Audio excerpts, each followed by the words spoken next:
All right. So, Travis, welcome to Chew Quieter. How are you? I'm great. I'm excited.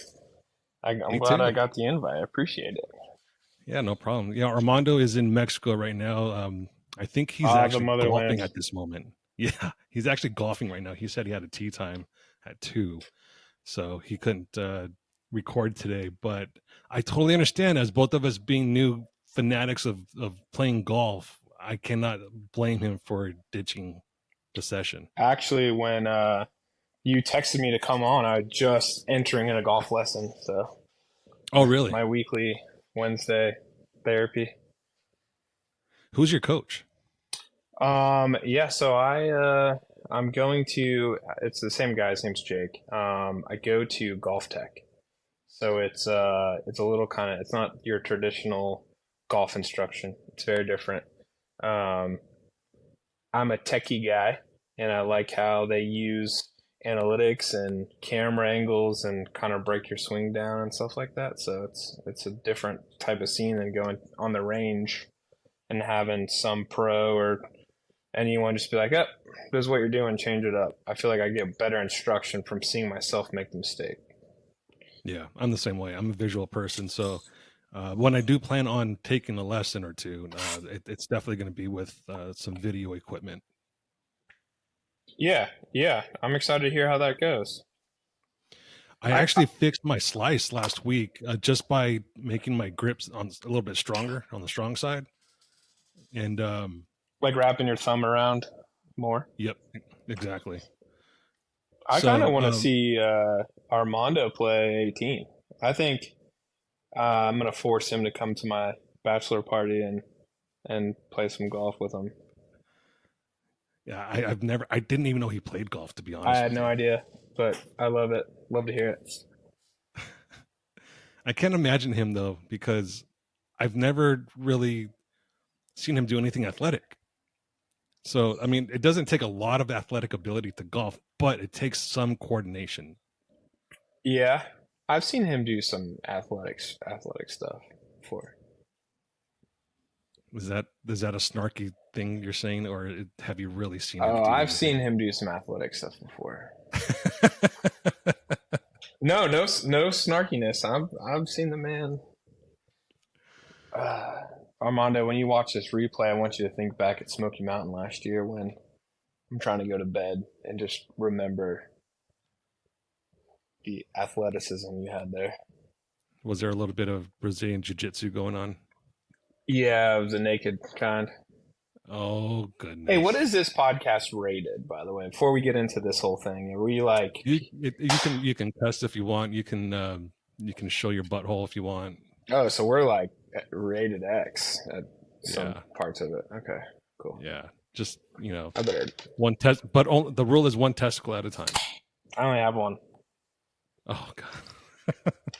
So really quick, for those that don't know you, go ahead and introduce yourself a little bit in detail and tell people about you. Yeah, Travis Goldstein, Charlotte, North Carolina, 34 years old. Hold on Um, a second. This isn't a dating site, so let's get past the that part of it. oh, okay. Well, what do you want to hear? Tell me, guide me, show me the way. Speaking of, hold on a second before we go any further. Newly That engaged. was my next part. I was going to say just taken off the market. Yeah, yeah, awesome. Yeah, it's amazing. It's And it's. in the creepy Facebook post kind of guy, beautiful girl. Oh yeah, I get that a lot actually. Dude, no, I'm not throwing my. Before I went live, I was talking to a buddy of mine at my lesson. Amelia, my fiance, is taking lessons as well, and Oh, really? yeah, yep, she is way more athletic than I am. This girl's stud athlete. The golf instructor, and I didn't know if this was normal or not. And he's a great guy, and he means well by it. But it's funny to listen to him say it. But he's like, man, the way Amelia can just move her hips, I just love watching. It's like a work of art. And I'm just sitting here like, mm, hell yeah. But anyway, So go on, go on. yeah. What company are you from? Well, are we talking X like right now, currently, or what are we doing? Yeah, yeah. Your bread and butter. Currently, we handle tech, so we do cybersecurity, IT consulting, and it's something I've been doing for. We opened in 2014, so it's been a while. That's a Previous to good move, that, though. I was in the off-road industry. As pretty much, I'm a lot of viewers watch this. Hmm. It's definitely a passion of mine. I worked most of my career was with Rock Crawler, and I'm still doing some stuff with them.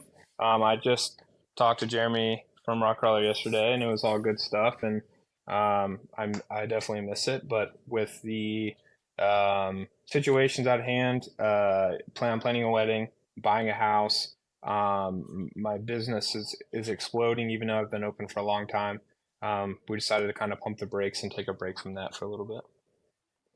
Yeah, I mean, I get it. I obviously took some time away from off-roading also, so I can get my personal life in order.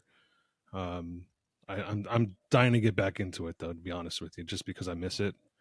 I miss the people, not all the people, because all the duck people I can go fuck themselves, but um, the people that actually are in it for the love of it and not in it for the social aspect of it. 100%. There's you. Well, you have people that are in it for the social aspect, and it's like I would say 90% of those people are just super two-faced, and Hmm. you learn a lot too. Now that I take a step back, I learned so much more about who like real people are and who a lot of the fakes were, who wanted to Yeah, be your hip side to so you can help them along, you know? And it's like that's yeah, like that with all of life though. Like it's yeah. just how it goes. But yeah, man, like I miss it too. I know Chambliss is doing some awesome stuff and Will they're doing their Overland gig, which Overland's taken off like crazy. It is. And Yeah. I know I think I'm gonna attempt with the new truck, I'm gonna attempt to head out to Alaska with them this coming up year. So that'd be sick. Yeah, Armando was talking about that uh, last episode, and I think that's man, I think that's almost a bucket list type trip. Just because how often does anyone go to Alaska? I mean, it's the last frontier. Yeah. I was fortunate to do the first one with them. And we had Gerald Lee, who's a legend, who Hmm. I've said on multiple other things with you. We had Chambliss, Will, we had, Corey from um, I don't want to stumble too bad. It's a Modern Jeeper. Hmm. He took us and showed us Colorado, and we went through Moab, Colorado to Colorado on that trip, and it was a bucket list trip. It was just phenomenal. I couldn't ask for anything more. So having the opportunity to possibly do it again, I'm super stoked for it, and we'll see if I can get the truck together in time, and we'll see what happens. Corey's a legend. Oh yeah, dude. Did you watch the documentary that was put together? The first one? Yeah, the elevated experience with Corey, that was pretty much the host of Yeah, the whole thing and all the yeah. education he had and knowledge and just it was pretty cool just to hear it all come together. So Was Jesse with you guys too? no, unfortunately not. I forget what she was doing. She had something going on and Corey pretty much just ran it, but he killed it. I mean, he had us at each waypoint right on time and I mean, I have that JL with the LS3 and it doesn't get the best fuel mileage. And Hmm. going up and down all those hills, I'm like, hey man, I got like 110 miles still empty. And he's like, we can get you there with about 15 miles to spare. Like just off the top of his head. Like just he's epic. So it's pretty Yeah. sick. Well, I remember you and Will going to his place after American Crawlers was filmed, Yeah. and talking to him. And some of that footage that I got from you guys was pretty good. Just his in depth knowledge of the area Sometimes I is. don't want to hear everything he has to say. And for those of you who are wondering why, it's because me and Will thought it was a cool idea. We were doing the American Crawler shoot and Lake Como out there. Um, Gorgeous lake oh, super pretty. I mean, the water is just like radiating blue. And for a reason. yep, me and Will decided to jump in it. And the next day, when we're at Corey's house and we're talking about the history on the trail that we were on, he's like, "Yeah, that is not really it's a lake, but it was mainly designed to scrap like nuclear waste or like machinery that was pulling out uranium. And I'm like, so I might glow in the dark tonight. Is what you're saying. Um, Yeah, but yeah, because you can see little red floating things that were in the water. I don't know what they were. I doubt they were it's probably good. rust. It's probably rust. You think so? Yeah, I think it's just metal fragments coming up. I don't know. Who I knows? thought it was fascinating that he mentioned that it could just be a volcanic fissure that is bottomless. Yeah, yeah. I think so. It wasn't built. It wasn't. It's not like it was man-made, but it was. They used it for multiple purposes. Um, but I actually did some more research on that. There is a bottom. There is. And it was just recently found. Yep. Wow. There is a bottom. Actually, we can we can do this other podcast style, and I will Google it right in front of you here. Because there's been many attempts to try to reach the bottom, right? There has been. There has been multiple attempts. So it is. That's showing me the Lake Como in Italy. I don't want Italy. that. And Yeah. that's the trouble that I had too when I Yeah. was researching it. Everything Lake Como was coming up that Lake Como in Italy.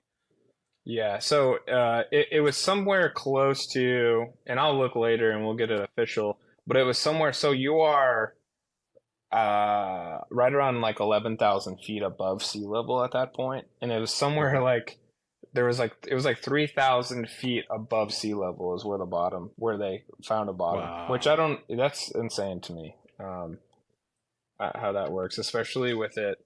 It's amazing that the temperature difference. So like it was freezing cold, right, already, Hmm. but the Hmm. minute like you get about 6 feet deep, it felt like you should be hitting solid ice. That's how like you're all my muscles locked up. Like it was. Yeah. I mean, people take ice baths and they're fine, but this was a different type of cold, And everyone's like, "Do it again. We all do it." I'm like, "No, I'm not gonna do it again." And then there was a little bit of wind that came as soon as you guys got out of that lake. Yeah, That didn't help. it was terrible. It was awful. But I'm glad we did it one time. And those are trips that, in the industry, those are like the ones that I really enjoyed and made not saying that being in the industry wasn't worthwhile, but it was things like that that really just trips like that really that brought us all together, you know? Hmm. Um, Yeah. and I Mob feel, Moab too. yeah, exactly. And I feel like there's a number of factors that have to do with this, but I feel like, the last year of the industry has really shifted. You have a lot of newer Jeepers coming in and really trying to put their own twang and landscape on it, like the duck thing.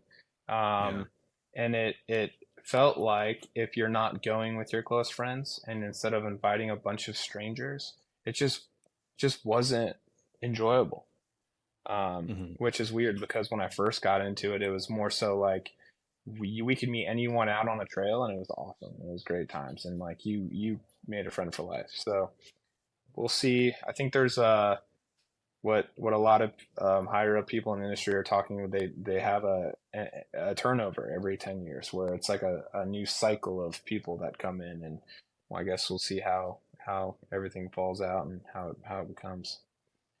I wonder if that falls in line with lease terms or finance terms.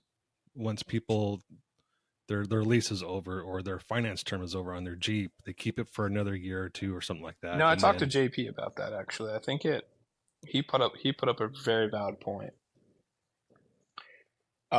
He was explaining to me, JP, the owner of Rock Crawler, was explaining to me that the industry has always been based on the model of vehicle, right, that comes out. So like you had Mhm. your TJLJ guys, and they were like, the industry was it, but the to that was a lot of people were like making their own bumpers, and like there wasn't besides like a couple bigger companies like Poison Spider. There was like Mhm. a lot of people kind of doing their own thing, and they were like this hardcore enthusiasts and people who just like did it to do it.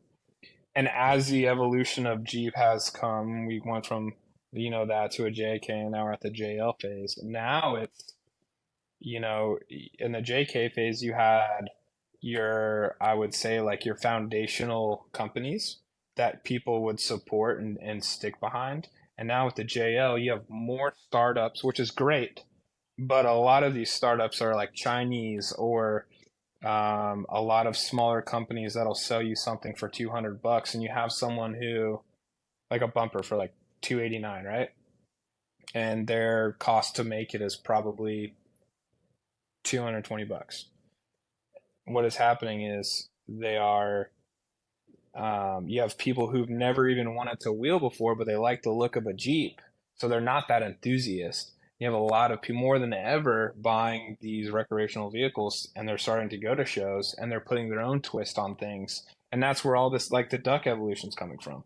I strongly believe it's like not as much as the off-road enthusiast now, but it's more so like the parking lot party. That's what it's evolving into. Um, my take. Sideshows. Yeah, my take, and Jeremy was explaining to up to the JK part really well to me, and how there's a cycle between you have a model and it's out for what 10 to 12 years, and then the Hmm. JK comes out and it's out for 10 to 12 years, and then now the JL comes out, and it's like you you have your enthusiasts, and then now you have a whole new wave of people coming in, and before this recession or whatever we're in right now, Jeep was really affordable. A lot of people could go out and just get one. So you had people who really weren't enthusiasts grabbing the vehicle, and they were making it more of like a club situation instead of like a wheeling situation. So A good example of that is Jeep Beach. I don't think there is more than 0.5% of Jeeps that are there that actually wheel. I mean, they're all Honda Civic type built, flashy speakers, 20-inch wheels with, rubber band tires, flashing lights, huge antenna whips that light up. And stereo that'll blow your eardrums out. yeah. So that's kind of funny because this kind of goes with the evolution that I'm talking about. My first Jeep Beach ever, I rode down with a guy who you just had on the show recently, Diesel Krentz, and he was so stoked because they used to have one of the best obstacle courses, right? And he built his Jeep to super flex like crazy and rip through obstacle courses. And they I remember they had these huge concrete blocks, Hmm. and I would say one out of every 50 Jeeps that attempted the blocks would flop. Like it was a flop fest out there. And that was the last year he told me that, they used to have that all the time. And then as it progressed, it just got softer. Why did it get softer in the obstacle course where you could run it in two-wheel drive with no lift, most of it? Because we're losing that enthusiast, and we're getting these people who are just buying a Jeep off, the showroom floor, putting the cheapest lift kit you can on it, and those 24s on 35s, you know what I'm saying? Hmm. And I think it's the same thing. It's you can see the evolution at hand. So Do you think this will ever go back to the enthusiast uh, situation? I don't think that we're ever gonna lose the enthusiasts. I think they're just like breaking out and doing like their own things, right? You know what I'm saying? Like Yeah. you would go to like a trade show, Jeep show, and um, the majority of people that I would talk to, I mean, I was selling high end lift kits, right? Before that, I was selling armor. Most of the people that would walk up to me wanted to talk long arms, talk about how their Jeep can perform better off road. My last year, I think out of every, 10 people that walked up to me, maybe one of them wanted to talk about more so off road performance. It would be 90% like, man, I'm about to put 35s to 37s on this jail, and I want the smooth highway ride. I want it to be, just like it is stock or better. I think you're always going to have your enthusiasts, but I think you have a lot of different things. Like the community, I'd say the community is confused, but it's there's just a lot of different avenues now that people, and I don't think there's anything wrong with it. I mean, it's awesome that people are coming in and finding a passion, right? Like that's sick. But I just think it's the landscape of it is tremendously different than it was 8 years ago. the upside that I can see is someone in a couple of years, maybe it's some teenager right now that has wanted a Jeep because his dad had a Jeep and his uncle had a Jeep, something like that. This kid in a couple of years is going to be able to afford a JK, and he's going to be able to find one unmolested because there has been so many that have not been taken off road, that have just been, pigs with lipstick. Oh yeah, I that's a very valid point. And And that's a it's good not thing. going to come in at a price point as like a lot of these TJs are going for. Right. Yep, Right. I that's was a recently, just for shits and giggles, looking at the LJ market, because if I ever do get back into wheeling, it's either going to be a buggy or I'm going to get an LJ and really do it up. And the market for LJs is still high. It's insane, but there's a reason for that. hmm They're sought after. unicorns. I mean, yeah, at one point, the XJ market was like that, and then it got really soft because everyone was buying them and people were thinking they were just, they used to be just a family wagon type thing. And then the soft market went really hard, and you saw crazy prices for beater XJs, and it was kind of crazy.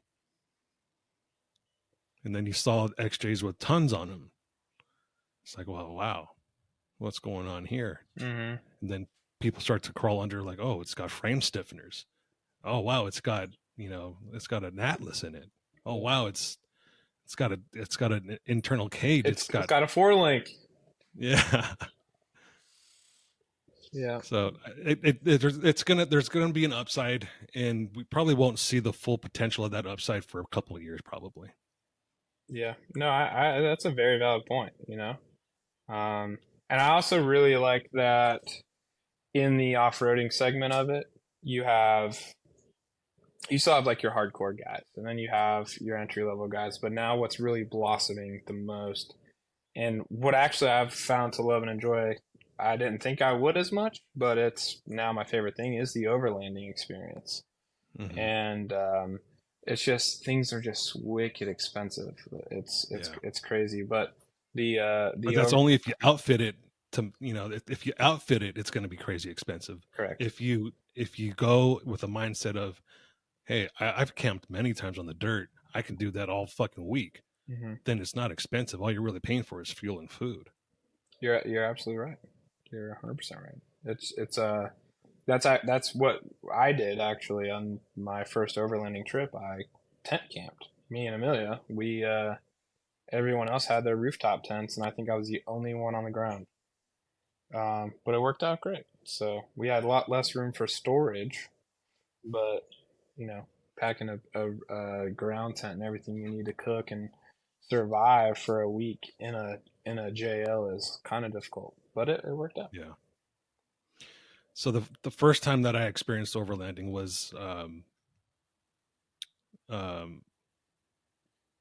it was different. It was unexpected. It how can I say this without offending anyone?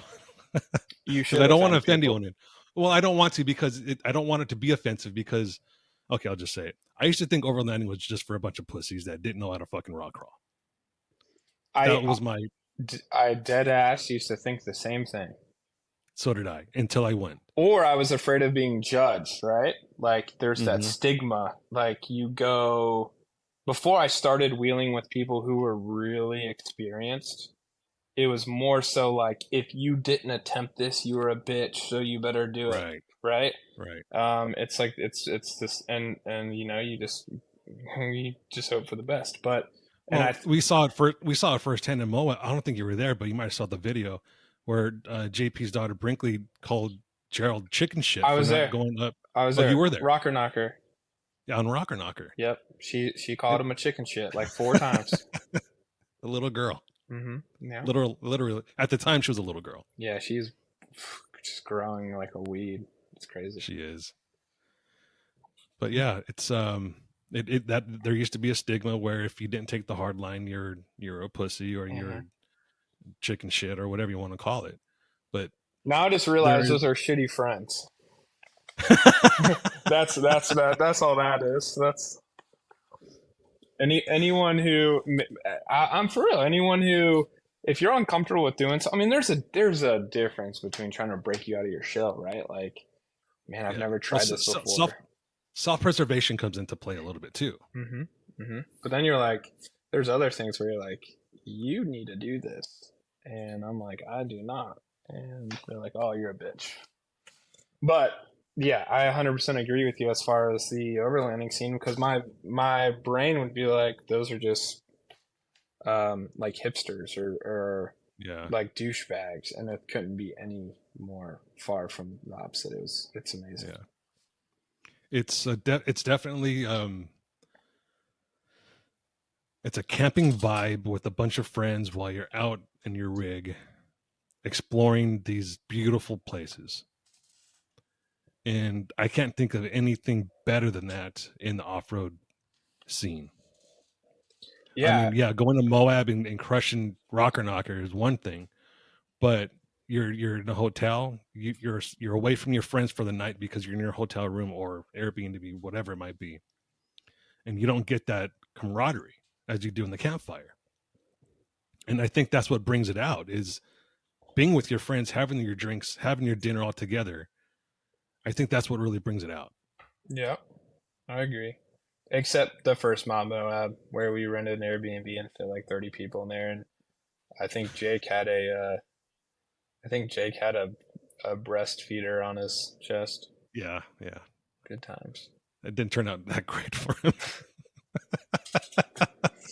No. And Jeremy Clanton wore some really showed, short shorts. showed his testicles.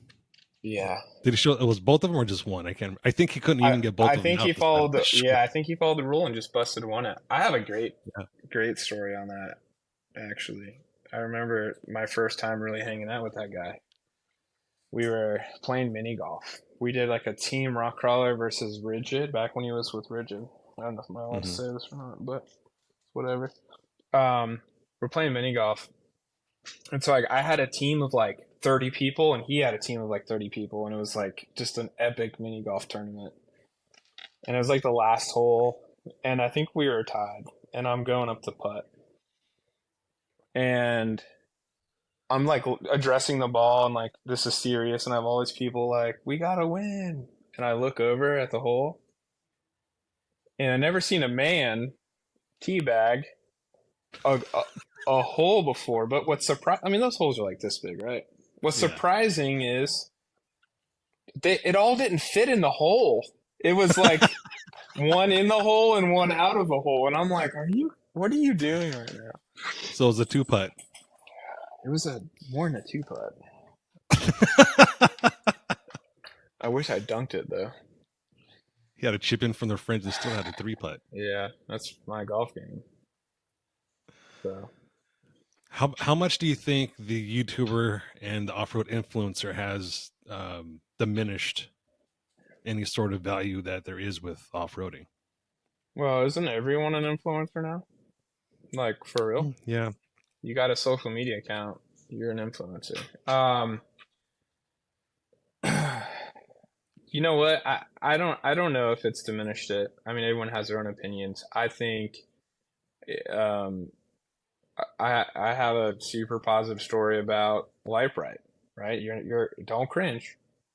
No, I'm on good terms with them right now, so it's all right. Yeah, no, I saw some people love them, some people hate them. I'm you know they've been really good to me, but me and Amelia were in Costa Rica last year.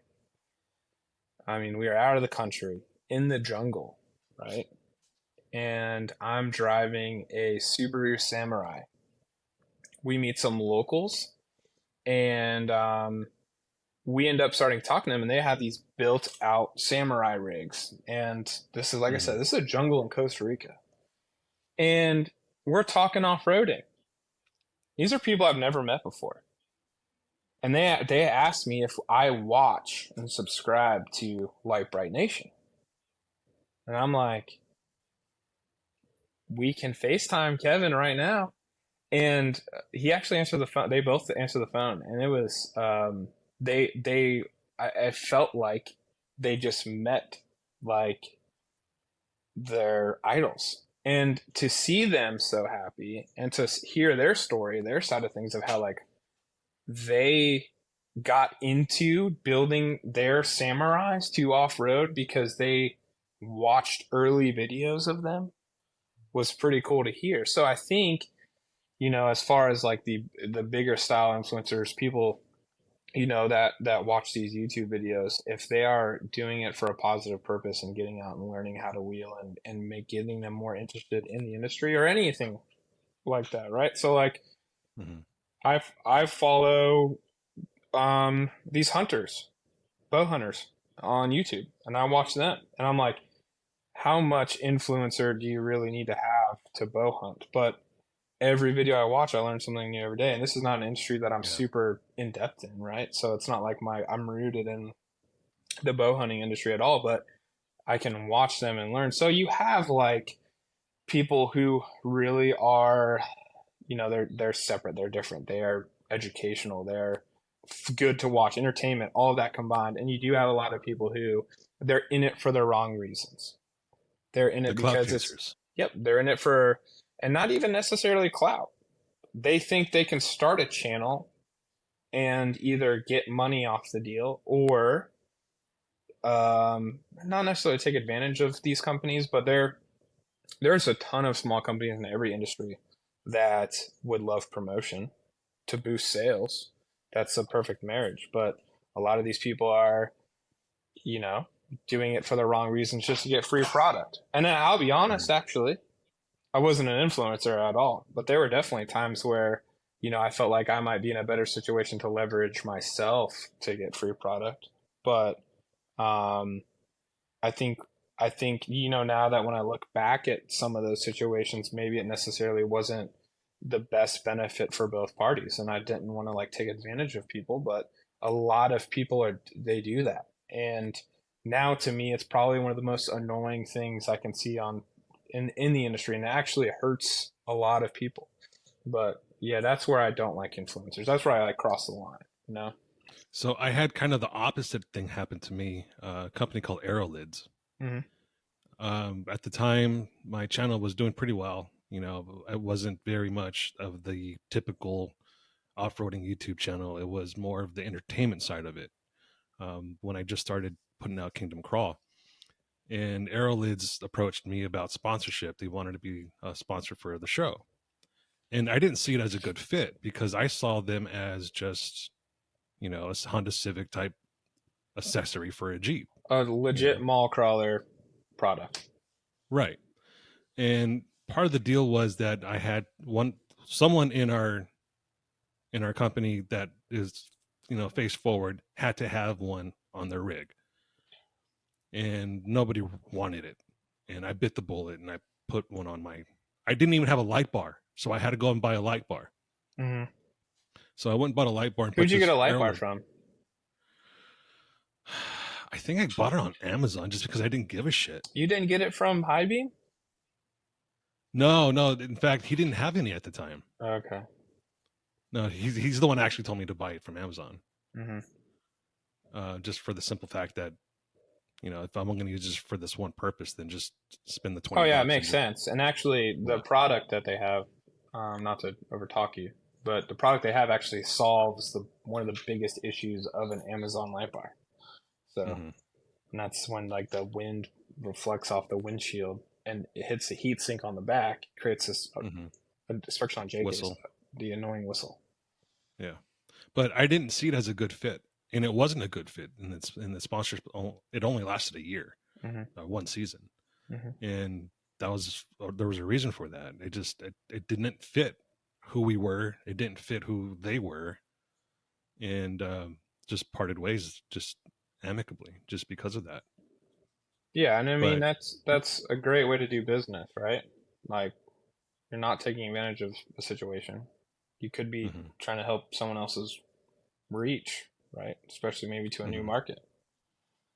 So, But at the time, we were, I don't want to say desperate for money because we weren't, but mhm. having that extra revenue Yeah. was, in our case, was good because we needed that extra revenue to travel to these places. It was a 3-man crew A lot of these YouTubers are going by themselves and don't really have to pay for extra amenities for their crew. There's three of us and we had to travel all these places. So we needed that extra income to basically pay for the filming that we were doing and that we wanted to do. Speaking of that time period, what was the name of that company that you The you one were on a part of? Craw 5280. So you want to see something I keep on my desk? That's kind of cool. It's an antique now. It's actually never Oh been no. opened.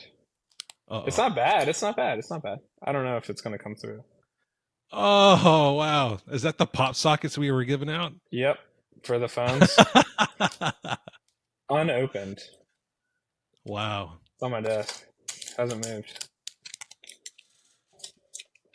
Pretty That's old cool. school. Yeah. Yeah. So speaking of like the influencers and all that stuff, I don't know if you saw the news, but there's an audio company called Behringer. They do mixers, microphones, audio interfaces, and that sort of thing. They've announced that they're stopping giving free product to influencers and product testers, and I found that a little fascinating because I don't think they ever needed to do that.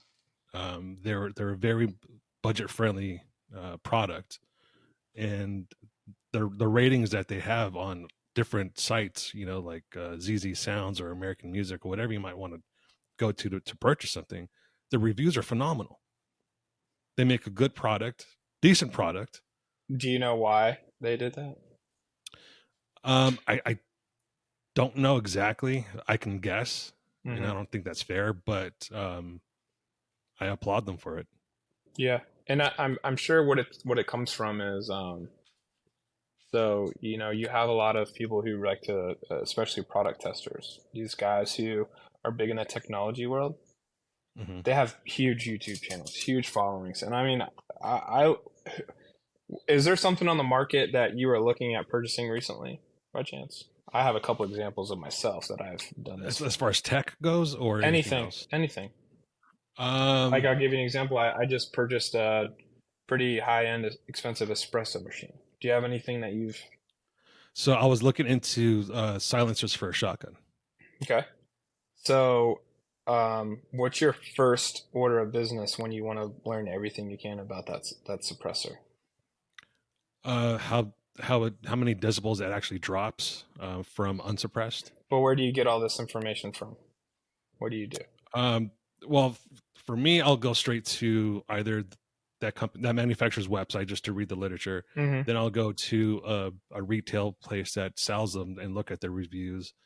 And then I'll do a Google search on individual feedback Okay. instead of the actual Perfect. reviews, because sometimes the reviews are paid for. Perfect. 100%. And so, like, um, you're a little different, but even if you do a Google search, the third thing that comes up and it'll show three blocks is YouTube videos, right? So, Hmm. um, there's a lot of, especially I'm using YouTube as a platform where there's a lot of people who review products, whether it's me, I was looking at coffee machines the other day.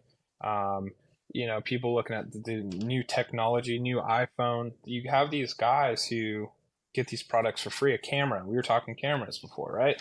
So Hmm. you have these guys who will take and literally find, you know, every positive and every flaw of a device. And what they do is they're doing that to build their own brand. They're not in any way, shape, or form, which is not necessarily a bad thing. They're not helping the brand they might have gotten a free product from. So like my recent search was this coffee machine. And there'd be like there's like 10 different people who have I've watched their video from start to finish who got this coffee machine for free. But what'll happen is me, I want to know all the bad stuff I possibly can. So they get more clicks on like, here's the 5 reasons you don't want this. And even though they got that product for free. So what's ended up happening is like me, I'm hungry for the reasons why I shouldn't buy a product. Them, they're getting the clicks from the person like me who wants to learn everything they can about the product before purchasing it. And the only person it might hurt is the actual company who's developing, spending their hard-earned time building this product and then giving it to someone for free for them to talk about, right? Mhm. So I think it makes sense. Like on the consumer side, I love it, but as far as like on the business side of things, it could be very scary. Um, you know, so I mean, I applaud them for sure, especially for people who make a really good product and you have someone who is trying to find every flaw they possibly can just to get those clicks.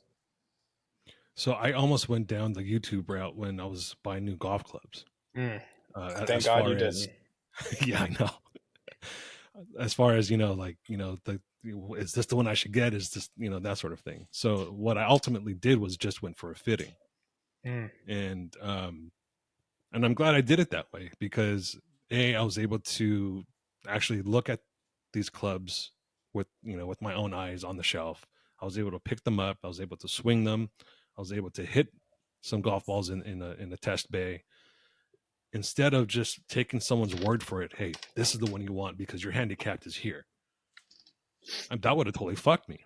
yep, 100%. Been down that road too, just recently. What clubs did you end up getting? Callaway Rogue irons, Okay. And and those, is that your first purchase of new clubs? so my very first purchase of clubs was there were Wilson Staff something, but Hmm. that was 20 years ago.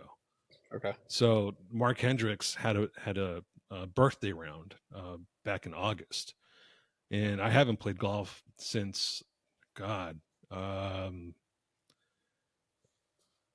it's been 13 years since I actually played a round of golf before I played this last one with Mark, and I played with these clubs, and it was just awful. Like I don't remember them feeling so bad when I was striking the ball. So I totally forgot how fun it was also, and I realized I think I want to get back into this. So I knew if I was going to get back into it, I wanted to enjoy it. So I knew I needed to buy new clubs. Hmm. Same Um, boat. yeah. So I went to Golf Galaxy and checked out some clubs. Really nice guy said, "Hey, if you buy them here, we'll tune them for you. We'll get them fitted for you. We'll adjust the line and everything else." And I didn't know if that was a good value or not until I went home and I started to research how much is a fitting, Hmm. uh, that sort of thing. It's like $150 just for irons. Hmm. So it's like, well, maybe it's not such a bad deal. So I went for it. So I bought the clubs. Um, then I needed to update my driver because I was using the same driver. I just couldn't afford it at the time. Brand new Rabbit clubs is pretty expensive. down the rabbit hole. Yeah, went Yep. face first. Hmm. So I stuck with Callaway and I got the Rogue ST Max driver. Then I realized I was coming up short on a lot of these holes because I didn't have a wood and Hmm. didn't have a hybrid.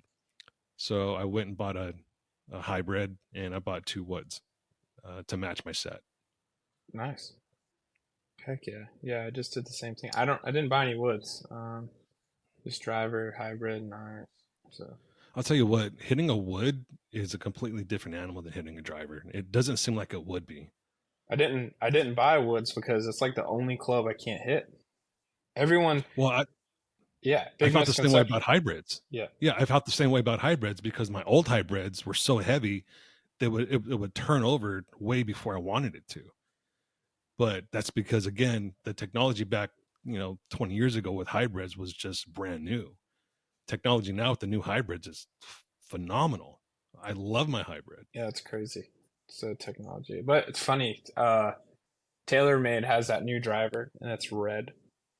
And on the Yeah, face of it, it has like the red, looks like carbon fiber stitching and it's got like the circle in the middle. Have you seen, you know what yep, driver I'm talking about? yep.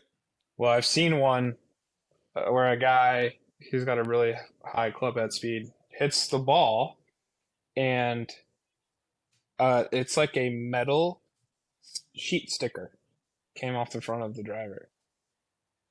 And it's just like a metal little, it's like a piece of, like a thin piece of steel, but it, or aluminum, I should say, I guess. I don't know.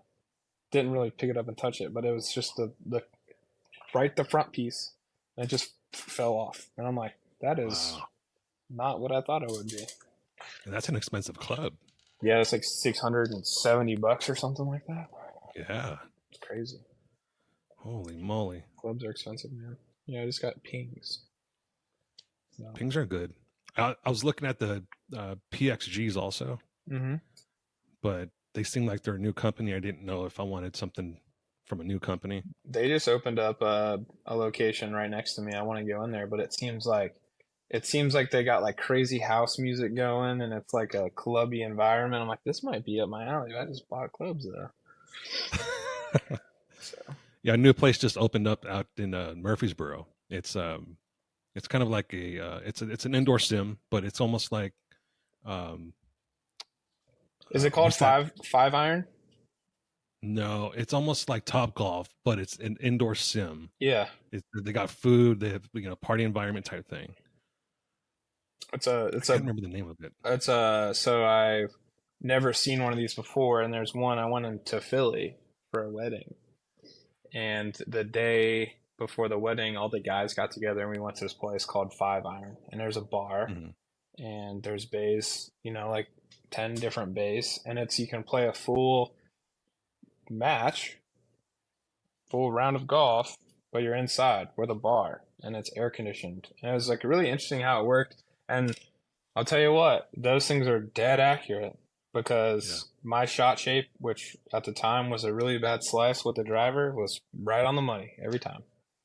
Fixed it now, but you know. So I looked into getting a shot tracer, Mm-hmm. and there's this one that's pretty inexpensive, but it doesn't support Android. And I'm just like, what the fuck? How can you not support Android on only iPhone? That's weird.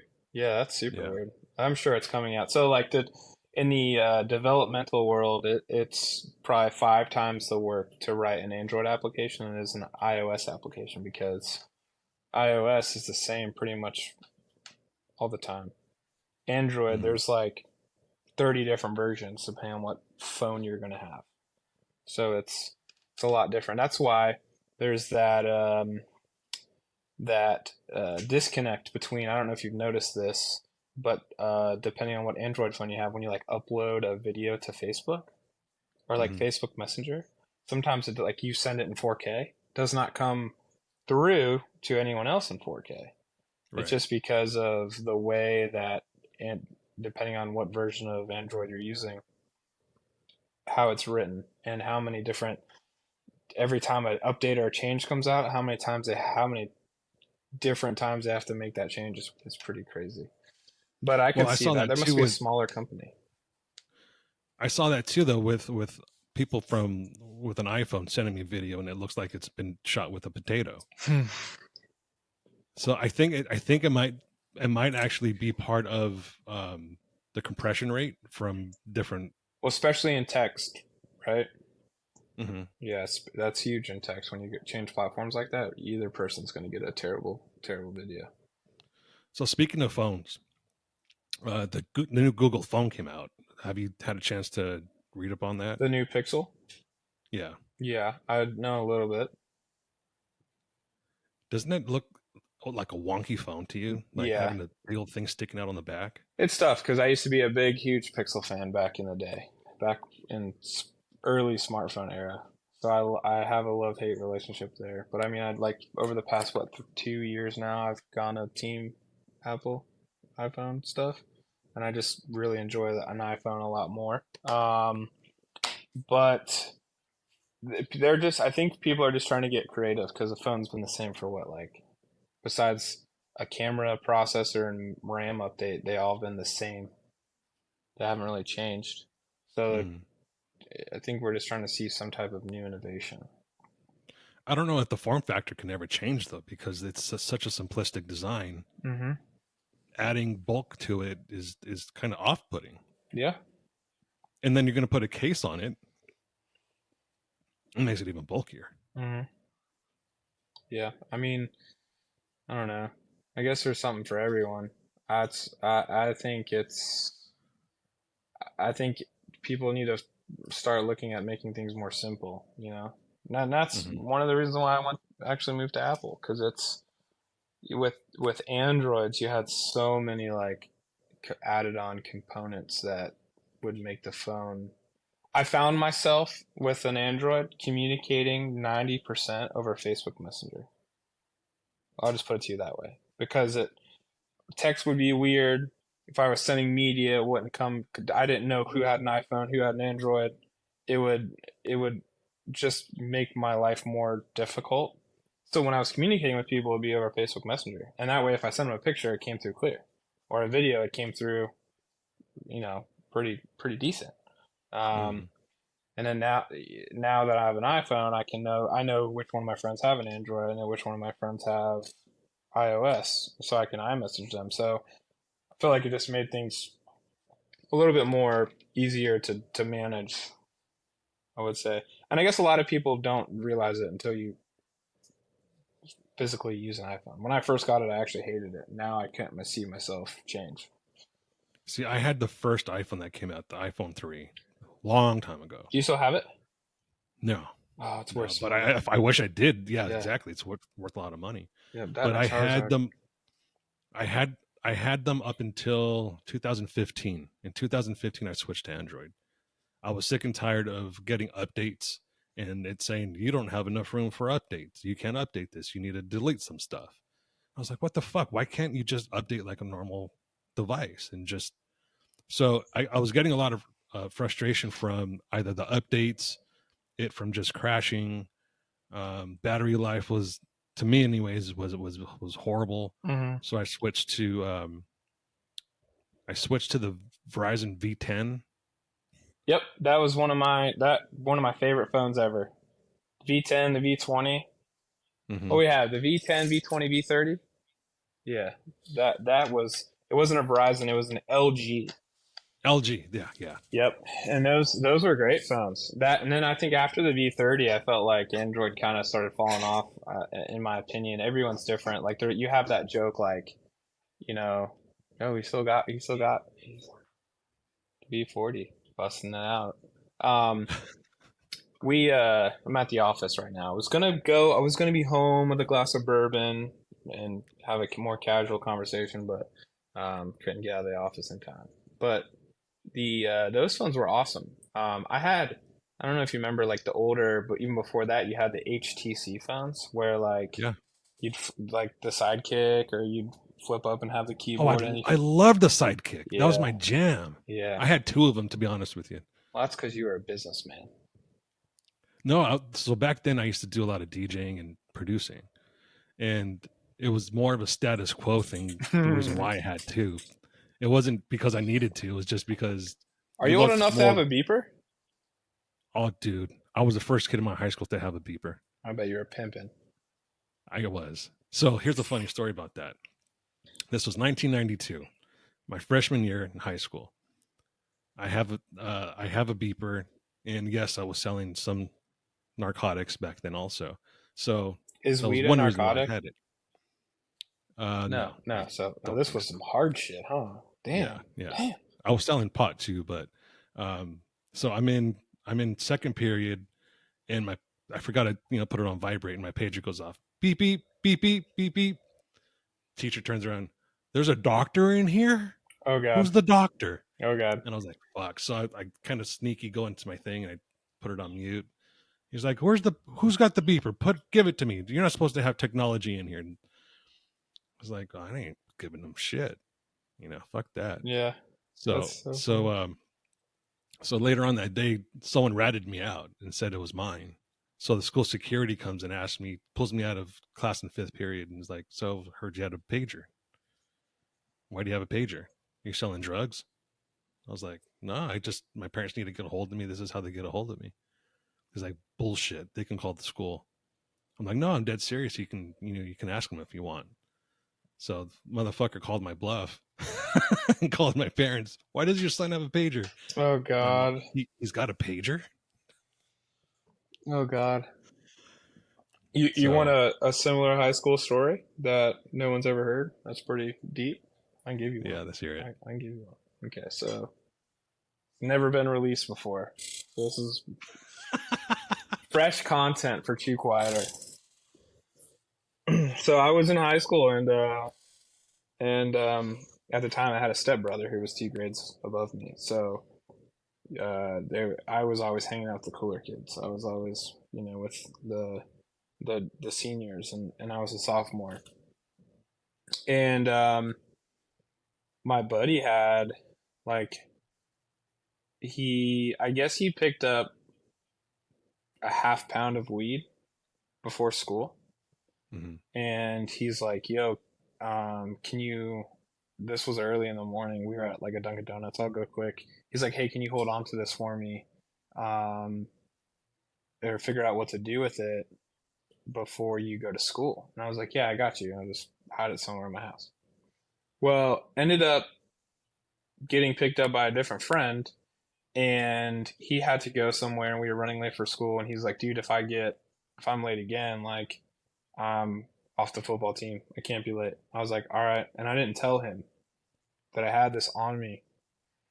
So I'm riding home with him too. So I'm like, "Oh, I'll just leave it in this bag." It's like a small backpack. I'm like, "I'll just leave it in the car. Like, it's whatever. Like, we're both good kids. Like, I don't sell drugs. Like, I don't even know what to do with all this weed. Like, I'm just gonna leave it in the car."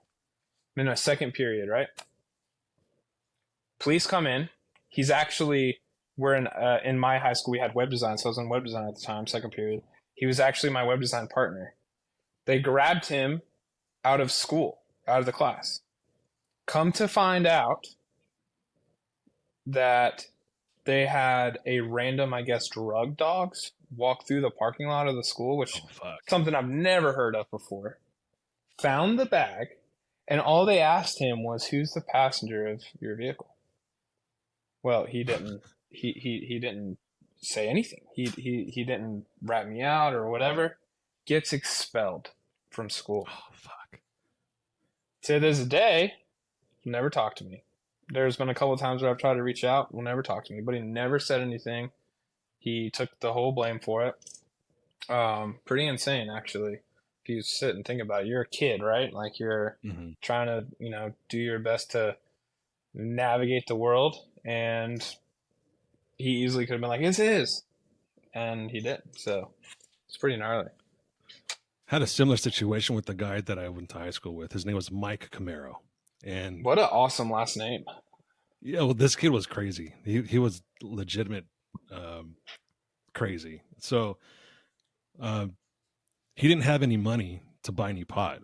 So this fucking guy, he takes all of his dad's jeans, his mom's jeans, and there was a place down the street from us that would buy used jeans. So he sold all of his parents' jeans for pot money. Okay. so he's got his pot in his locker at school, and this was the dankiest, stinkiest pot you can get back then. I Puts it in believe his the locker. young kids call it skunk. Yes, back then it was called skunk too. So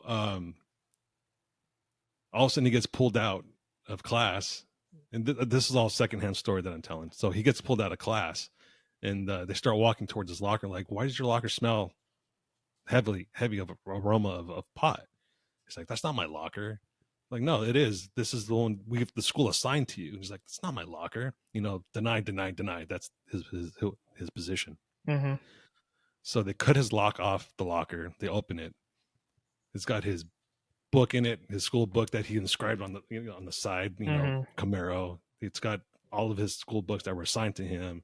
It's got some of his personal shit in there. Like, this isn't yours. Like, it's not mine. What about this jacket? Is this yours? It's not my jacket. So he kept playing that fucking game, right? All of a sudden, the school calls the local sheriff. Sheriff comes in, and they're all by the locker, and the cop pulls the pot out of the locker, and I guess he took a sniff and was like, "Holy fuck, this is some good shit." He's like, "Tell you what, tell me who you got this from, and I'll let you go." No way. Yeah, he didn't tell him obviously, but Oh my god. we So all he thought didn't. the cop. So he never said anything. No, he never said anything. So he got a ticket for it, for just regular possession. They did kick him out of school for 3 days, and Three everyone, days. That's it. yeah, just for 3 days. Well, I mean, this was in the early '90s. It's kind of a different thing back then. Yeah. So we all thought the cop kept the Now pot. it's legal everywhere, pretty much. Yeah. Yeah, That's but insane. That's crazy. I can't. It's weird because there's so many like different laws now that you have to be aware of. Like, yeah, as you know, some of the people watching this, I'm an avid hunter.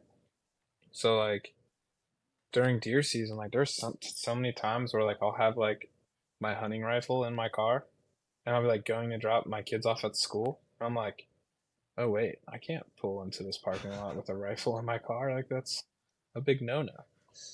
So so then I pull into school and drop my kid off and just hope for the best. But you know, all of a sudden you get a national broadcast emergency like we just got a little couple hours ago. Did you Travis has a gun in his car.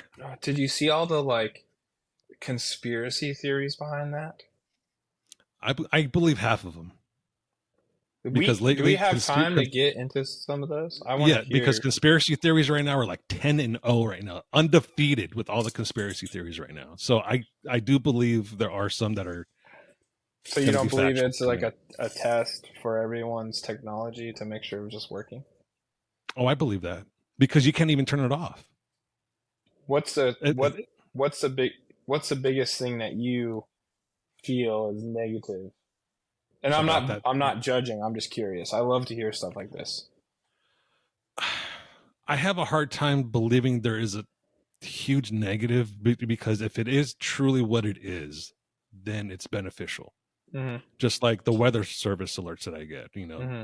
tornado warning, tornado, Welcome to Tennessee, whatever. baby. Yeah. So, I mean, if there's any sort of threat to the country, I want to know about it first, as soon as possible. Yeah, But, I got a but, funny story for and that one. and that's a big but. This is a big brother type thing. Yeah, so I'm gonna tell you something, and I'm gonna tell everyone that's watching this, as someone who deals with cybersecurity and technology. If you have a smartphone in your pocket, all of that data is recorded. Now, Yeah. the argument is it's more so tailored for advertising revenue or target markets who and what audiences are doing what. Because like, you can make Facebook ads and say, I just opened a bar and I only want Tennessee Titan fans in my bar, and I want this ad to only go to Tennessee Titan fans between the ages of 21 to 35, whatever. But like, there are people who I'm not putting a Alexa in my home. It's going to listen to everything I do, which is actually true. I mean, it's always listening. How do you think it Hmm. hears when you say, hey Google or hey Alexa? Your phone's always listening to you. Or when It you say like, "Oh, we're almost out of toilet paper," next thing you know, you boom, got a little push for toilet Facebook paper. ad, toilet paper. You got 6 different ones. Cat litter. Yep. So every time I'm around my fiance's cell phone, I'm like, flats boat, offshore boat, center console. Housing market's bad. Don't need a house. Interest rates. It's supposed to be funny, but Yeah. Interest rates right now are not funny. no, none of that is. The economy right now is. That's another thing. I got news for people is people who think we're on the upside of whatever this little recession thing is we're just about to fall. Do you pay attention to stock market? I don't understand it, so I don't. I Okay. should, Okay. but I don't Yeah, you understand it. should. What are you doing? What are you doing with your extra money that you have laying around? What do you do with it? It just goes in my 401k, Okay.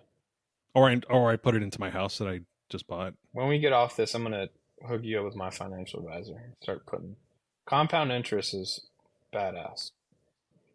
If you can compound interest $15,000 for just 1 year for 2%, that's $1 million in a year. Hmm. That math is mathing. So Yeah. One thing anyone, I'm glad though, I'm glad I didn't listen to you when you told me not to buy a house, because when I bought the house, my interest rate is a lot lower now than it is when you yeah, told me I should buy. yeah. It's the only thing that I haven't listened to you about. No, no, no. You're fine. So there's there's two things with that.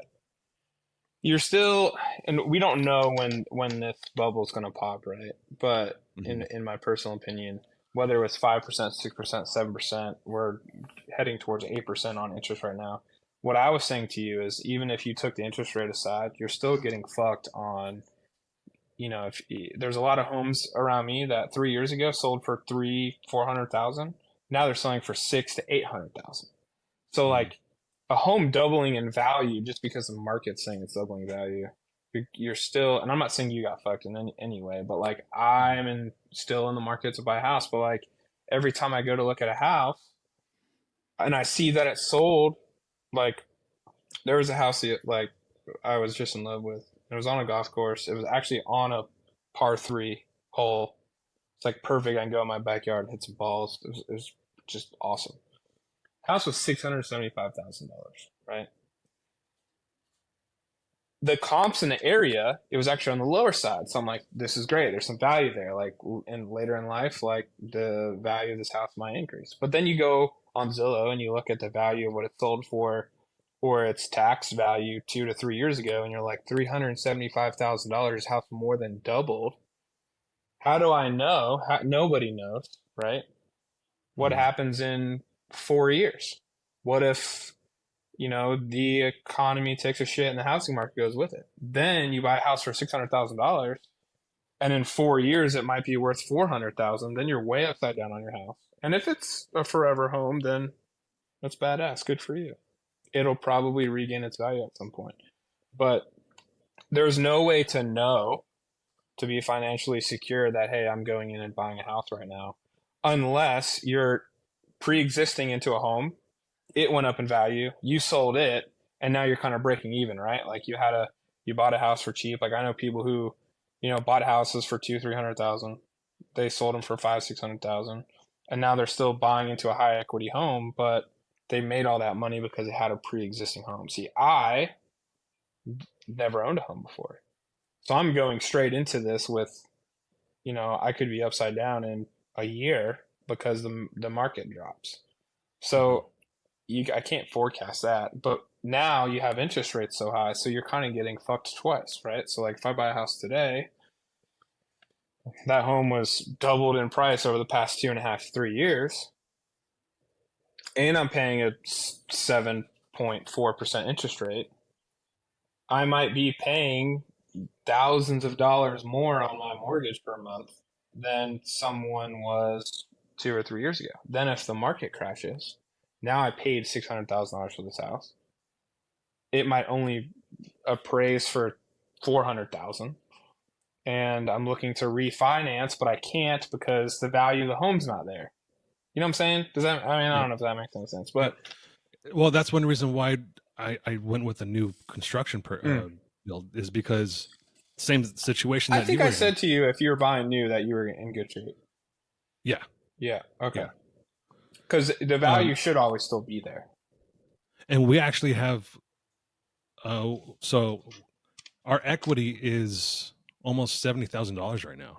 Yeah, it's badass. That's awesome. Did you see Chambliss's new build? No, Okay. I heard he's, I heard it's going to be nice though. Yeah, he's building a sick barn though. I'm so jealous. Yeah, he sent me the like plans, and I'm like, can I just copy this? Like, a lot of our stuff always ends up looking the same anyway, so if I just copy your house, no one's gonna know. Pretty sick. But yeah, Hey, man, that's are you still building race simulators for yes, I people? am. Yeah, I am. So grade mine. I don't know if you can see it. Well, what's interesting is it's a wee bit pixelated just because of the feed, but it looks like what is that, like a 46-inch monitor? It's a 38-inch wide, ultra wide. Okay, so my depth perception is just terrible. What's the computer where that's running on that? It's the same one that I've had. That you use for editing too? Yeah, How's it performing? not bad actually. You play Um, iRacing, by chance? yeah, F1, iRacing, and Cortenzo something. Mm-hmm. Yeah, I mean, it. it's pretty crazy because that is also another rabbit hole. I've built a couple sims for like big time drivers. Um, it's amazing that you can get away spending 2 grand on a race simulator, or you can Hmm. spend 40, 50 easy. Yeah, Especially yeah. in like the seat and the wheel. Like some of those Fantechs, they'll break your wrists. Like Hmm. like I built a sim for an IndyCar driver, and it was funny because I got it all built, ready to go, and I didn't know much about it. I just went off. This was one of the like first ones we done, and I just went off. I really was building the chassis and the computer for the simulator that he wanted to run, and this was actually right before COVID started, so it kind of worked out because during COVID he was on ESPN doing an iRacing series because everyone was locked in their house, and so I got Hmm. to help do a lot of that stuff too. But um, I'm getting in the car and I'm like getting ready to run it, and he's like, "Well, just be careful. If you hit a wall, let go of the wheel." And I'm like, "Why?" And then the force feedback on that thing, it will That's literally, insane. because it's supposed to mimic his car, Right. and you're using like strength to turn. Yeah. It's ridiculous. It's crazy. So eventually, I'm going to upgrade my steering wheel and pedals. I Hmm. just have a Logitech right now, 923, I think it is, Hmm. which is a basic setup. It's fairly inexpensive to get it. It's entry level, right? The F1 game is pretty dope too. I've been playing it on Xbox actually. I love that game. I Yeah, can't stop playing it. yeah. Whenever there's a new, whenever the F1 goes to a new racetrack, or not even a new racetrack, but just like this weekend, it's in Qatar. Mhm. I'll go on the sim and I'll race that course just so I can kind of get familiar with it while I watch the race on TV. It's pretty sick. You should try running it with Oculus. Oh, VR. Yeah, mind blown. I get sick actually doing it, but it's so realistic. You look to your right, you see everything on the car that's to your right. You see if there's a car next to you, you see it. You look behind you. It's very, very realistic. But the problem is, uh, we have like seats that will run in motion, but you're not feeling the G forces or the wind in your face or anything like that. So after like 5 minutes of it, I personally can't do it anymore. I'm just like, I get motion sickness because I'm not feeling anything in my body and just my brain is doing all the work. But Hmm. like one of the drivers that I built a sim for, he will sit in that thing for hours and just find his apexes and like what works the best. And, talking with him after a race, he's like, this is a big time IndyCar guy. Like he's, big name. Says how much it helps him, which is crazy how realistic you can get just from putting on a headset and sitting in your living room. You know, Yeah. it's insane. But What I yeah, like about the what I like about the new F1 game, the 2023, is um, there's baby steps to actually get you driving it as a real sim car with pedal shifting and braking points, where to turn, you'll start off with it'll show you the racing line, hmm and then once you develop a little bit, it'll take the racing line away from you, hmm so you have to figure it out yourself. It'll also take away hints on where to start braking. So right now I'm at the point where I don't have a racing line. It doesn't tell me where to brake. I'm shifting by myself, and my steering is almost identical to what it should be. I have some little understeer issues still, hmm but I think the more I play, obviously that'll get better. you should add me and I'll play with you sometime. Okay. I'll spank that ass. Just like you did in FIFA that one time. Yep. You thought I was bullshitting you, huh? No, no, I wasn't. But I haven't played in that. I haven't played that game in a long time. I don't know when I've played it last. I think the last time I played FIFA might have been with you. That was what 2 years, 2 years ago. Yeah, I actually just bought that game, 2022 FIFA, I think What it you is. need to get is the I think it's PGA 2K, the new golf game. Oh Hmm. my god, so Is it like addictive. the old Tiger Woods golf? It's so badass. But I'm so addicted, and I get so angry with it because you swing on a controller, Right. and like the joystick down is your back swing, and then the up is your the rest of your swing. But it's you have your down and up swing, I guess. Anyway, I get so frustrated at that game because it's so easy to mess a shot up, and you play online against people, and it's just match play. But it's crazy because some of these kids are just stud at the game. But you should look into it. I'm addicted to that game right now. I'll go home and play I'll it for check like it out. 4 hours. So So really quick before we go, I thought I'd give you one piece of marital advice that'll mhm. help you and it'll go a long way. After she's done cleaning the house, especially the toilets, give it an hour or two before you use it. Okay, I got you. Yeah, Especially if you have, especially if you take a piss and it's got the double stream. I don't have a double stream. You might want to get that checked out. But um, sometimes in the morning when I'm ready to go, like just there. Throbbing. Yeah. I gotta sit down and pee. Like I gotta pee real bad. And I'll just sit down and pee, and I hope no one judges me for that. But then you don't get it all over the place. Um, I just do the lane. the lean, like leaning Yeah, forward. Yeah. yeah, See, I yeah. point up, so I had to hit myself in the chin. I'm like smaller, compact form, so it just points in my face direction. But it's crazy. Like, like we did long distance for a year, and then hmm we got engaged, and then she moved in with me. And we're in that like phase where we're trying to figure things out. Um, Habits and and that sort of thing. yeah, it's like, we're both very outgoing people, right? But football season comes around, and like I'm sitting on the couch. I refuse to miss a Dolphins game ever. Like if I have to be like at a wedding, like you best believe like I'm on my phone just watching the game. But like it's like you're just gonna sit on the couch all day, and I'm like, yeah, I think so. We're not gonna go do some activity.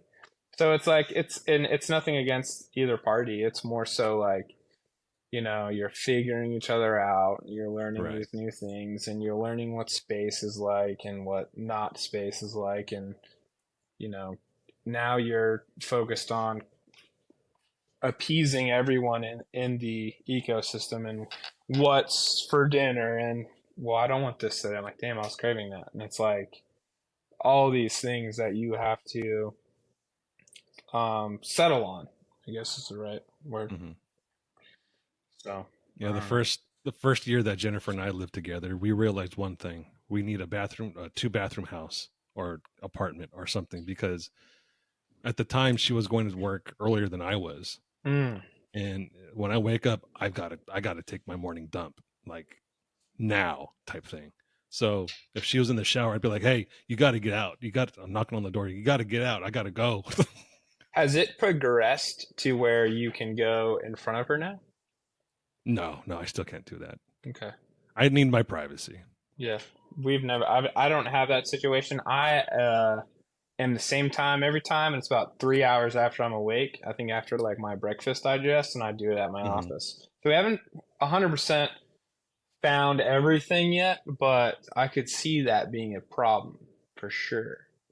Um, I don't know. I'm gonna throw her under the bus. I don't know if I've ever seen or heard her poop. Maybe she doesn't poop.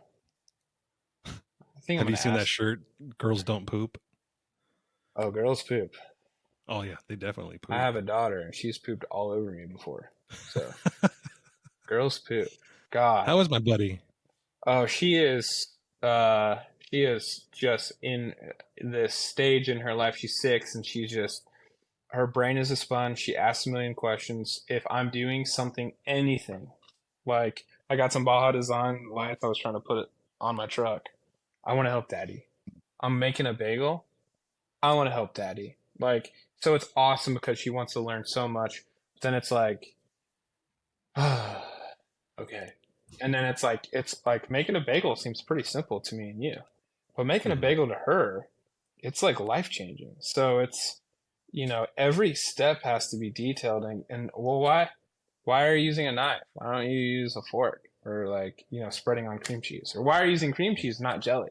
Like, it's with that with every single thing we do. So it's Amelia actually, we had company coming over, and so she was baking like a pound cake.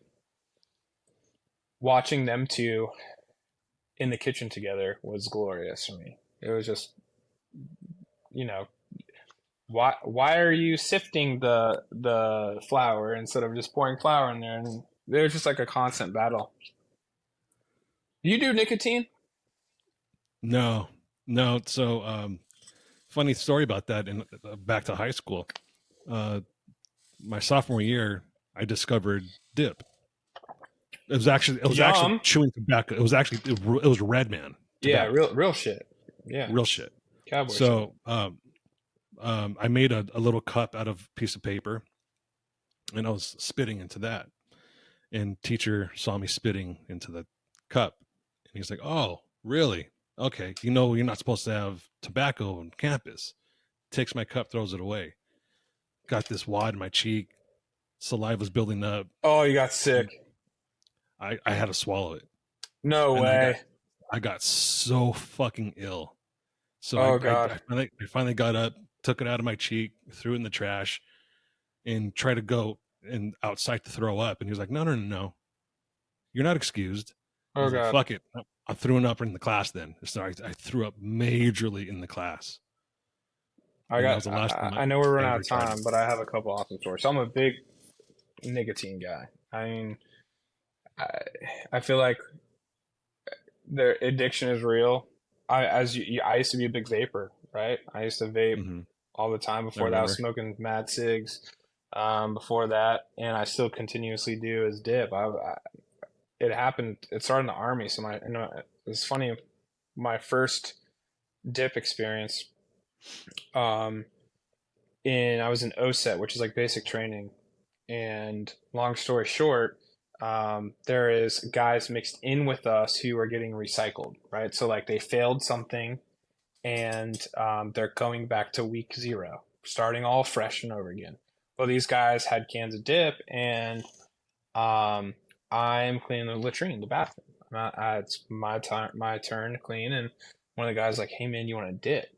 Well, they were pouches, so you didn't have like residue in your teeth. My Hmm. first nicotine experience, really. I throw a pouch in. Drill sergeant walks in. He's like, "What are you doing?"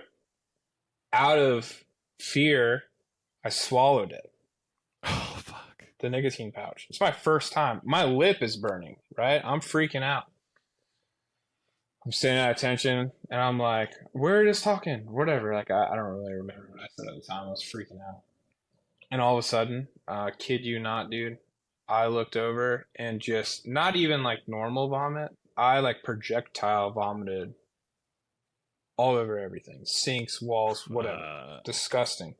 Well, I ended up snitching on myself and was like, I just swallowed dip. The whole barracks had to get woken up and literally had to watch me clean my vomit. It's like, so there's this thing called fire guard. It's like 2 o'clock in the morning, and I have to sit on there and just clean my own puke up. But you know what's crazy? I think from the first time I threw a dip in my mouth, I became addicted. Like I needed it. So throughout the rest of OSET, I was dipping. Like even though I had such a traumatic experience, just dipped almost every day from that, and then mhm. from down there. But I got these new like Zin. I don't know if you ever tried them, or like Let me there's see. something. Well, Zin. I don't have a thing of Zin, but Oh, well, it's I think Loxley uses those. Oh, really? Yeah. So Yeah. Zen, these are actually called juice heads. But it's just nicotine salts. And like I'm a big caffeine person. They're almost actually identically like the molecules are almost the same. But it's a great stimulant. So like before I go into a meeting or have to like have a conversation, I notice I perform better with nicotine. It's just like a thing. It's just I'm doing it for a long time now. I didn't know I was gonna say you should try these juice heads if you were a nicotine person or not, but you're not. No, man. No, even I've had maybe 3 cigarettes my entire life. I had one to look cool. Second one, I was like, well, it wasn't horrible. I'll have another one. Third one, I was like, oh fuck, I'm sick. Mm. My head's spinning. This is not good. This is not good for me. Yeah, that makes sense. Yeah, I don't even know when I smoked my first cig. I think I might have been like at a high school part. No, I don't know. But there was a point where it was a very small point in my life where I smoked cigs, and I just like needed it, but I felt like shit every time I smoked one. Like Hmm. there'd be a time where it'd be like a social interaction. I'm at the bar, so I'm like, God, I need a cig. I'd smoke one, but I knew like hitting it. I'm like, God, this is so fucking stupid. So then I got to vaping. I vaped for like 10 years. See, and I picked up marijuana, and I smoked marijuana for over 30 years. You know, there are people who, I feel like perform life better high. Not me, I was dude. a I was a functioning stoner. Bro, I smoke weed, and a couple things happen. One, I become very paranoid, and I forget to breathe and shit. And like I feel like I just get, and people. So I guess some people are like this because I've met other people like this, but I get like severe anxiety. I think maybe I just get too high. I don't really know. I don't know how people function. Like I can't function. I don't even know if I could drive a car high. I wish I had that video of you at my house that time Mm-hmm. Yep. with the feet. The feet. We were we were laughing like schoolgirls Who for was no with? fucking reason. Oh, Will. Will was with me. Was there's yeah the black couch. There was someone sitting to my left. It was Yeah. Will. No, you were by yourself. You were there by. No, that was the second time. The first time you were by yourself. Okay, maybe I was just super high and thought Will was there. No, That was I you, think that time of my life. I mean, I think it was one of the like very few times I smoked weed. yeah, it was. I remember you telling me. I don't usually do this. I hope it's not strong pot. And I was like, it's strong pot. Yeah. And you're like, Yep. oh my god. I think you only took 2 hits, and then the I was giggles started. yeah. I was ripped. Yep. I no, don't put me around weed, bro. I don't know. Unless you It's want to been. laugh from me making a fool of myself, I'll Oh, and tell I you. did. I remember. Those are good times. See, that's like when I think the industry and everything was at its like peak, and I think there's just other contributing factors. I think the economy sucks right now. I know a lot of manufacturers are you know producing a lot less, but those times were epic all Yeah, the way around. Like just the trips we went on, the sights we saw, the friends that I made during that time. You know, most of my groomsmen at my wedding are from people I met in the Jeep industry. Awesome times. yeah. Those times were literally a laugh a minute. So are you gonna make the trip out to my wedding? Yeah, I think so. I Sick. know you said it's a little podunk town, but I don't mind. There's one hotel, so you're probably gonna have to overland it.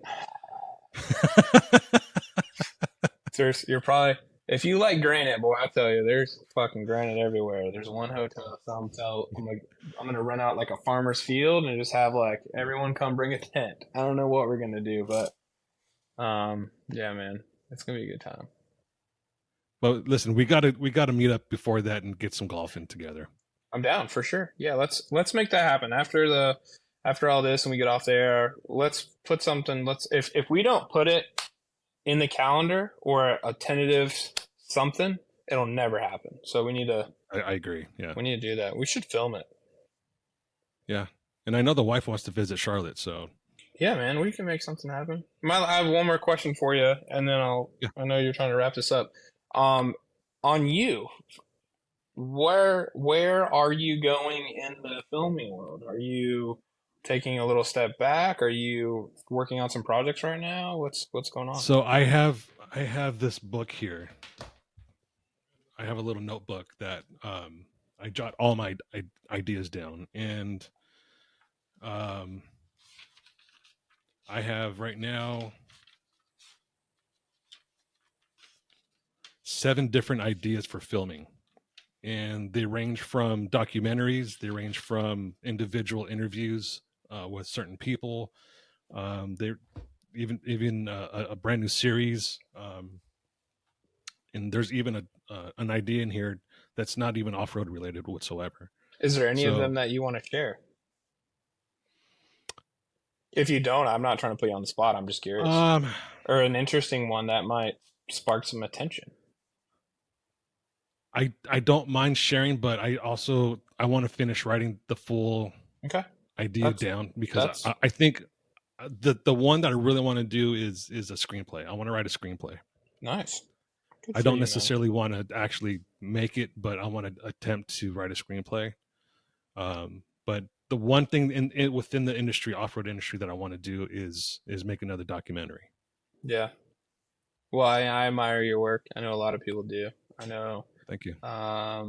it's a, there's a hole there right now. We haven't had much new content come out, especially from your side of the world. So, excited to hear, what you got upcoming.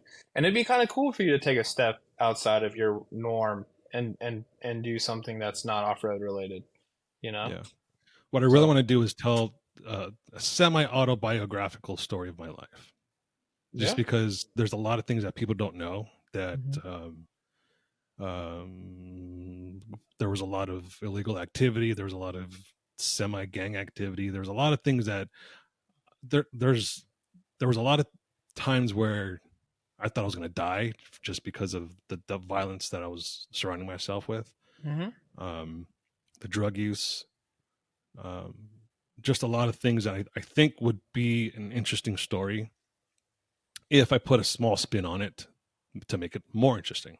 Yeah. That's why I say it's a semi-autobiographical thing. I think that'd be dope to see for sure. I think everyone has. I mean, and that's the thing. We all struggle through our lives. Like, I mean, for multiple years of my life, I was practically homeless. I was couch surfing. I started in Mhm. high school.